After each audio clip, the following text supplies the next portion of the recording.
Watched their practices through a chain link fence as a kid. I did, and I was 9 years old watching Jerry Kramer practice that Packers sweep over and over and over again for Vince Lombardi and the rest of the Hall of Famers, 12 from that team, including the coach. What a great story, and as I coached there, I got to know him very well. Very deserving to finally get in. Congratulations, Jerry. Boomer. 50 years, the moment is finally arriving.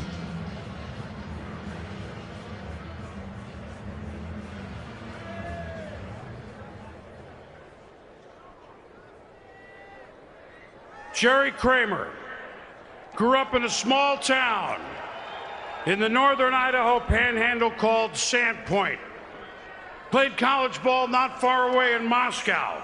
Not that one. This one, Moscow, for the Idaho Vandals. He was drafted in 1958 by the NFL team in the smallest town, Green Bay. But it wasn't long before this right guard helped literally lead the charge of the Packers as they became the largest name in professional football. Vince Lombardi's teams of the 60s remain legendary, having won 5 championships in a 7-year span. Number 64 was out in front of the vaunted Packers sweep, leading the way for the likes of Jim Taylor and Paul Hornung, just as he was out in front of Bart Starr on the play that won the epic Ice Bowl at Lambeau Field. I had to do it. Jerry Kramer was named to the NFL's All-Decade Team of the 60s, the NFL's 50th anniversary and Super Bowl silver anniversary teams. Oh, by the way, he kicked for 2 seasons, kicking 3 field goals in the 1962 championship game against the Giants at Yankee Stadium. The number 13 is hardly an unlucky number, as today, Jerry, at long last, becomes the 13th of those Packers to enter this Hall of Fame. To present him, his daughter, Alicia. People know Jerry Kramer as a Green Bay Packer, but he was always just Dad to me. It was interesting. I didn't know much about Dad's career. I wasn't born until after he had played, but I remember being a young girl. I may have been at least 12, 13 years old. I had made a trip back to Green Bay with Dad, and I got to see Lambeau, and I got to see the fans. That's when it all changed for me. When the fans started coming up and asking for my autograph, I knew things were pretty special in Green Bay for Dad. Jerry Kramer was one of the cornerstones of Titletown, a Green Bay Packer legend who came of age under the most iconic coach in the game. Dad had a special relationship with Coach Lombardi. Coach Lombardi motivated him and told him what he could be, and Dad believed him. That motivation helped fuel Kramer's rise from a 4th-round pick out of Idaho to one of the most dominant and multi-talented guards in football. Number 64, All-Pro guard Jerry Kramer leads Elijah Pitts around end. He was so strong, but yet he was so fast and able to run out in front of Jimmy Taylor or Paul Hornung and lead them into the end zone. A lot of people didn't know that Dad was also a kicker. He was just a versatile player, and I think that's what made him special at the time. The Green Bay Packers 16-7 as Jerry Kramer connects from the 30-yard line on his 3rd field goal of the afternoon. In a career of special moments, none were more meaningful than a key block in the 1967 NFL Championship game, also known as the Ice Bowl. 17-14, Cowboys out in front. Packers trying for the go-ahead score. Starr takes the snap. He's got the quarterback sneak, and he's in for the touchdown. And the Green Bay Packers are going to be NFL champions for the 3rd straight year. I just think that Dad was so proud of the way that they worked together to get to that position where they were able to do the sneak. A super defensive play, but as you will see, Jerry Kramer blows him out of there. Yeah, that's a fine block, and there's a real good... Kramer was a key piece of 5 Packer World Championships. The Green Bay Packers once again the champions of the National Football League. But his time in Green Bay was also defined by a more personal standard. I think the highlight really is the relationship he built with his teammates. Not only when they were playing football, but after football, where they supported each other in life. I'm proud of him. I'm proud that he has evolved and transcended football. I'm honored to present my dad, Jerry Kramer, for enshrinement into the Pro Football Hall of Fame. Ladies and gentlemen, presenting Jerry Kramer for enshrinement into the Pro Football Hall of Fame, Alicia Kramer.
Thank you, thank you, thank you, thank you. I could say thank you for the rest of the evening and not get it done.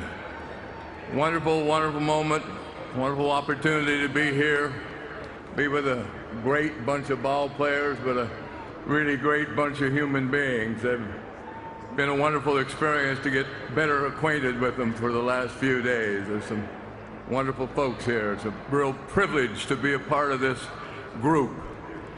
I grew up in a kind of a smaller neighborhood, but before I get to that, I've got some children here, and I'd like for them to stand up. There's Tony and Danny and Diane and Jordy and Matt, and of course, you met Alicia over here. Love you guys. The light of my life, folks, the light of my life. And a lot of folks to thank along the way. It's been an incredible journey. We got to go back to Sandpoint High for just a minute. Kathy Fisher and Tony Fisher, let me thank them for their help and everything they've done. Sandpoint High is going to have to scroll on the bottom of the screen, I guess, because we put it on the tube. But wonderful town, wonderful time, small town, 3,000 people, big lake. We had a great football team.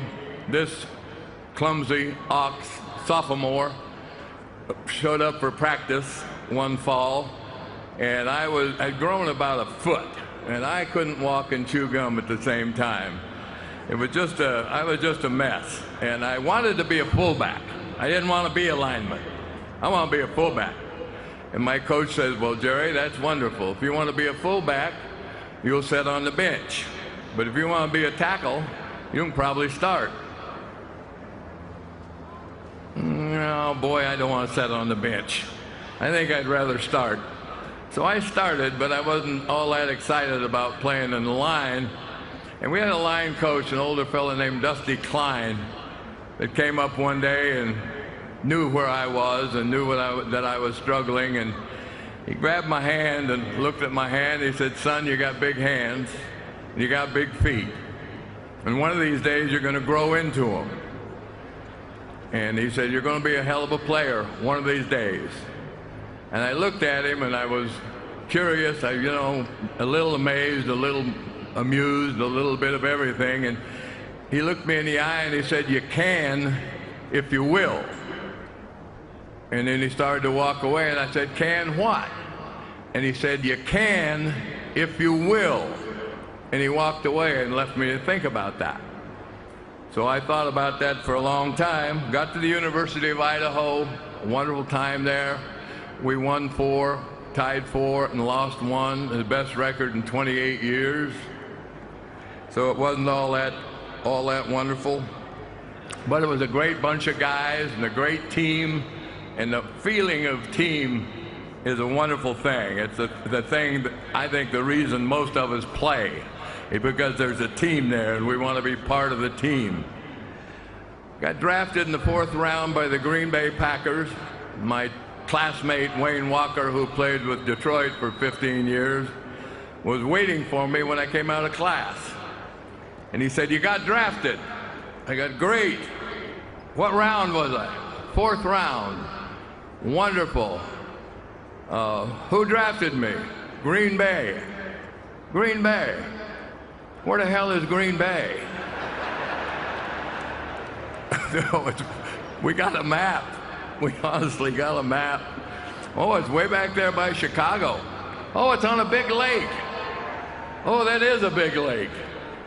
So we were having a wonderful time playing football in Green Bay. We weren't winning much, but we were having a wonderful time. We were professional football players, and we were making a few bucks, and life was good. Our record wasn't so hot. We were 1-10-1 and had the worst record in the history of the Green Bay Packer organization. We played the Baltimore Colts one Sunday afternoon. They beat us 56-0. They had a white colt that ran around the field every time he scored. We damn near killed him.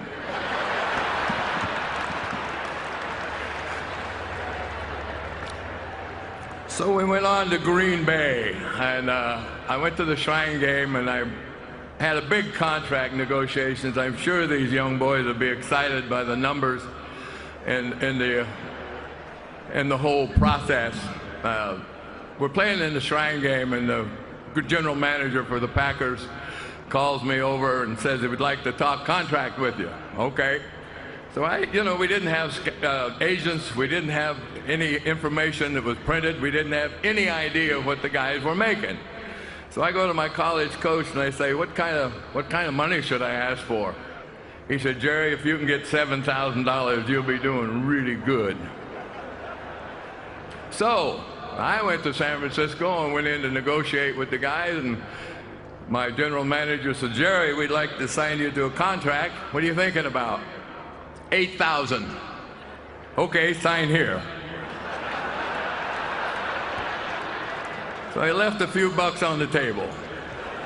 But then I recovered quickly. I said, "I want a signing bonus too." He says, "What about $250? "Oh, that'd be great. That'd be super."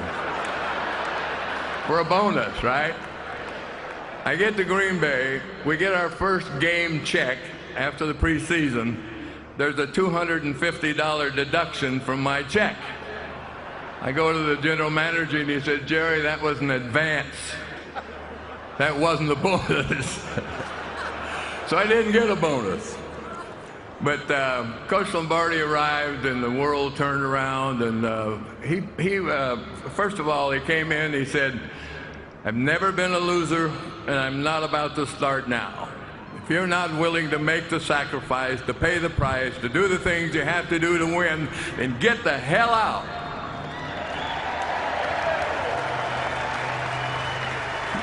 And we kind of looked at him and said, "Oh, can't be that bad." He said, "We're going to work harder than you've ever worked in your life. There are only 3 things in your life: your God, your family, and the Green Bay Packers." And so he worked us harder than we had ever worked in our life. We had guys losing consciousness every practice, every exercise session. 2, 3 guys would lose consciousness. One kid showered after practice, got on the bus, went back to the dormitory, got to the line in the chow hall, passed out and fell over. So we were not real receptive to his philosophical comments. But he would talk to us every night about principles that he believed in. And he started with preparation, how you must be physically, mentally, emotionally prepared for the game. And he would go on and on and on. We'd go, "Well, everybody's got to be prepared. Okay, we'll give you that. We'll give you preparation. But that's it. And then he would talk about commitment, mind, body, heart, and soul, most of all self. Well, yeah, you know, maybe you got to be committed if you're going to do something. If you're really going to be involved, you might as well be committed, so I'll give them commitment too. And discipline. You don't do things right once in a while, you do them right all the time. So we got into discipline, consistency, pride, tenacity, belief in your team, and belief in yourself. And it was an incredible experience to be with him and have him bring you along. He could be both very, very harsh and very, very gentle. We're working awfully hard, and I'm having a bad day. We're all having a bad day on offense. We're on the 1 yard line, and we're scrimmaging the defense for about 30 to 40 minutes, and we're getting stuffed. And we're really having a difficult day. I jump off sides. No, I miss a block first. I miss a block, and I come in for some attention. A little bit later, I jump off sides, and the coach comes running across the field, and he gets about 10 inches from my nose. He goes, "Mister, the concentration period of a college student's 5 minutes, high school is 3 minutes, kindergarten is 30 seconds, and you don't have that? So where's that put you?"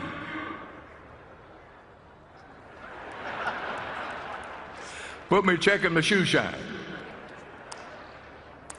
Practice ended shortly after that. I go up in the locker room. He's out with Bart and the wide receivers about 40 minutes longer. And I'm sitting in front of my locker, shuck my hat, my shoulder pads off, and looking at the carpet and wondering what I'm going to do with the rest of my life. When I'm thinking about maybe another football team, maybe another job, maybe something else, and I'm deep in thought and totally wrapped up in it. And he comes in the door, sees me down at the far end of the locker, comes down, pats me on the back of the neck, messes up my hair, slaps me on the shoulder. "Son, one of these days you're going to be the best guard in football." And thank you. A surge of energy entered my breast and filled me up. It was his approval and his belief in me that he was passing on to me. And it made a dramatic difference in my life. Approval and belief, Mom, Dad.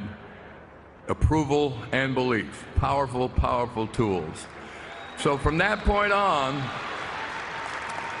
I wanted to play a perfect football game. If he believed in me, I could believe in me.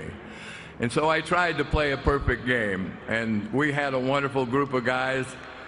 The Golden Boys sitting over here, one of my all-time favorite ball players and runners. Mr. Robinson back here, great guys, great teammates. Bart Starr, Max McGee, Fuzzy Thurston, Forrest Gregg, Bob Skoronsky, Nitschke, Cappy, Wood, Adderley, Hart, just an incredible group of guys. But we also had a wonderful team. And I believe a team that played as a team and lived as a team and enjoyed one another as a team. And my best example of that is in the 1965 season, I had 9 operations. I came back in the next season. I weighed 189 pounds at one point during the off season. And when I had 9 operations, when I got done, I got up to 218, and I went into the coach's office to talk contract with him. And he said, "Jerry, go home.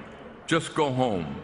I'll pay your salary, take care of all your hospital bills, take care of everything. Just go home."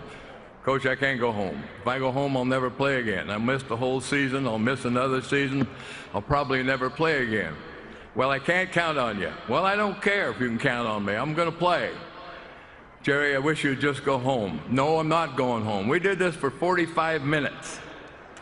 Finally, he says, "Okay, I'm going to put you with the defense." I said, "Great. I always wanted to play defense anyway."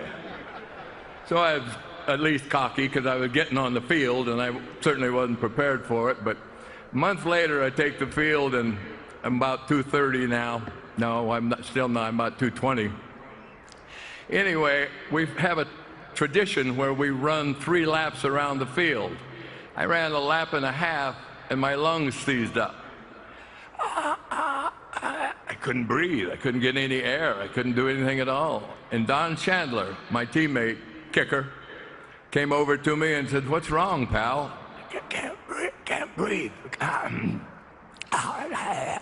he says, "How much did you run?" I said, "A lap and a half." But he said, "I'll run the other lap and a half." We were supposed to run 3 laps, so I got 1.5 in, so he ran the other lap and a half. And he said, "You and I are going to sit together doing calisthenics." So I said, "What are we going to do?" He said, "Well, you're going to do whatever you can do. If you can only do 5 setups and they do 50, I'll do 45. I'm a kicker, and I don't have to do anything if I don't want to. If they do, and I don't normally, but if they do 50 push-ups and you can only do 3, I'll do 47. But between you and I, we'll do what one of those guys does."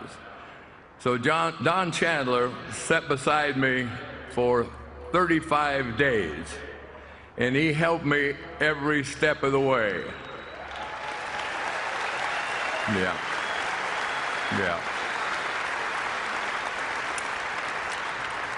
At the end of that 35 days, I could do the calisthenics. I weighed about 235 at that point, and I could do all the exercises. And so they put me back on offense, and we won a title in '65, we won one in '66, we won one in '67. My book was published in '68. So a great part of my life followed that probably would never have been without Don Chandler. So we had a wonderful group of guys and a wonderful emotional bond on that team and a wonderful feeling between us. I got a couple thoughts from other voices, other people that I'd like to share with you about accomplishment and approval and those kind of things. There's a poem called Invictus, that if you're going to be an achiever, you're going to be a doer, you're going to make something out of yourself, there are certain principles and certain qualities you need. And this poem kind of reflects the thought process of an achiever. It goes something like, "Out of the night that covers me, dark as a pit from pole to pole, I thank the Lord above for my unconquerable soul. In the fell clutch of circumstance, I have not winced nor cried aloud, and under the bludgeonings of fate, my head is bloody but unbowed. In this pale of gloom and tears looms but the shadow of the glade, and yet the passing of the years finds and shall find me unafraid. It matters not how straight the gate, how charged with punishment the scroll, I am the master of my fate, and I am the captain of my soul."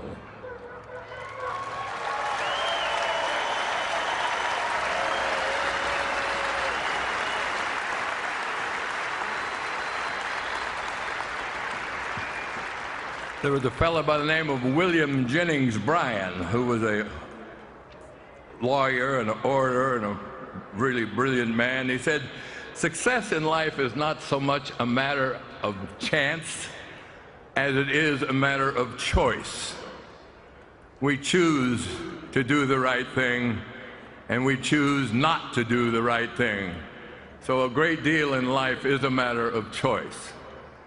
Coach Lombardi, to sum it all up, after the game is over, stadium lights are out, parking lot's empty, you're back in the quiet of your room, championship ring is on the dresser. The only thing left at this time is for you to lead a life of quality and excellence and make this old world a little bit better place because you were in it. You can if you will.